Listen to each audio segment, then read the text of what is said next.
It's tough in Michigan sometimes. The lack of sunshine. These dark, cold months can really get to anybody. We're tough people, though, yeah, right? We have to be. 24-hour News 8's Catherine Ducharme is going to make us all just a little tougher with her winter weather hacks to help you win at winter. We all know we've had just a few major snowfalls this winter, but I say it's never too late to learn about a few winter hacks. Starting with shoveling. Right now we have this light, fluffy snow. Not a big deal, right? But when you get that heavy snow, that's when it can become a little bit harder. So what you need to do, grab that cooking spray at home, spray the end of your shovel just a few times. There you go. That'll make it a lot easier when it comes to shoveling.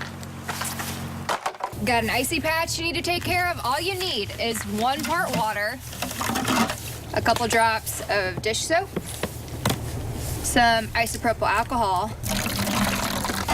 All together, that'll take care of it for you.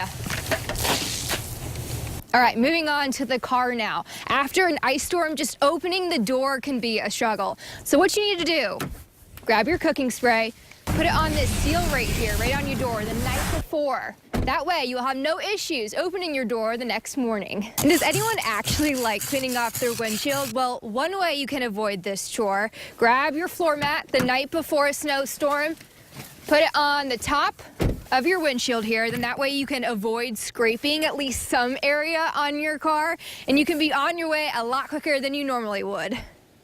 Maybe cardboard is another option too for that. Yeah. Anything that's handy inside the car that can.